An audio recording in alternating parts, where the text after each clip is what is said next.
د خصوصي سکتور استازي وایي د روسیې له لوري د اسلامي امارت په رسمیت پیژندلو سره به د سوداګرۍ او صادراتو کچه لوړه شي. کابل کې د وچو میوو صادرونکو د ټولنې مسؤلین وایي د اسلامي امارت مثبتو اقتصادي پالیسیو د پلي کېدو سره له بهرنیو هیوادونو سره سوداګریزې اړیکې پیاوړې شوې دي او دا چې په وروستیو کې د روسیې هیواد له لوري اسلامي امارت په رسمیت وپیژندل شو، د منځني ختیځ او یو شمېر اروپایي هیوادونو سره به سوداګریزې اړیکې لا پراخې شي. د هیواد د بیلابیلو کرنیزو محصولاتو او تولیداتو په ځانګړې توګه د وچو او تازه میوو د صادراتو کچه به لوړه شي او د افغانستان په اقتصادي پرمختګ او د سوداګرۍ په وده به بېساری مثبت اغیز وکړي. بر رسمیت شناختن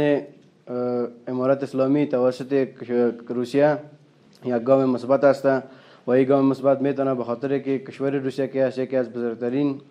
کشورهای اقتصادی در دنیا است و این رسمیت شناختن یک گام مثبت برای صادرات افغانستان است که ما میتونیم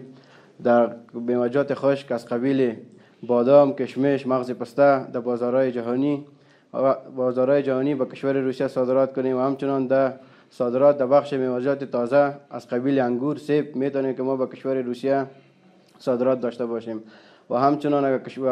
همین کشور روسیه میتونه برای ما بازاریابی بسیار خوب برای کشورهای اروپایی باشه. دیگه میتونیم که با کشورهای اروپایی صادرات خود ما ادامه بدیم. روسیه از مدت بسیار سالهای قبل که در افغانستان روابط تجاری داره، یک دوم دیگه نبود ویزه بود، دو و این ما خوشحال شدیم که تمام صادرات کشمش که تمام کشمش افغانستان که از شمالی باشه، کشمش آبجوش باشه، دیگه تمام صادرات ما که تقاضا داره روسیه به این رسمیت شناختن از این به صادرات ما بسیار یک چانس بزرگ شد. دیگه تشکری خاص از امارات اسلامی میکنیم که واقعا یک دستاورد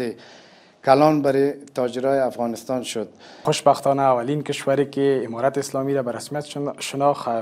فدراتیو روسیه می باشه و سکتور خصوصی در کل تاجران و علل خصوص صادرکنندگان میوه‌جات تازه و خشک از این اقدام کشور فدراتیو روسیه خیلی خوشحال هستند و ما خوشبین هستیم که انشالله در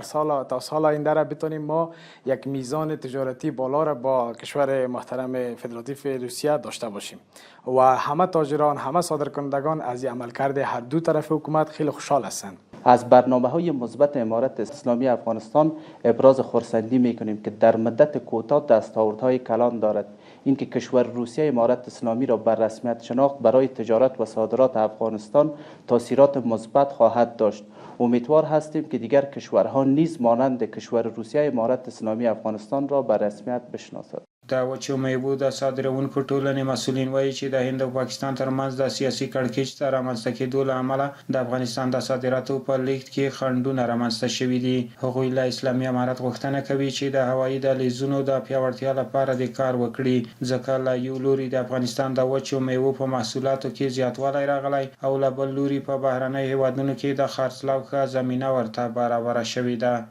یکی راه واقع بند است که مسیر برای ما بسیار نزدیک بود، راه کوتاه بود، راه ارزان بود، بسیار با قیمت کم و مال خود صادرات به هندوستان میکردیم. با اثر همین تنش‌های جنگی پاکستان و هند که در میان آمد مدت 2-3 ماه شده که بند شده، ولیکن از امارات اسلامی خواهشمند هستیم که در این قسمت را بسیار یک توجه خاص کنند. از راه چابهار همین میوه خشک ما اکثریتش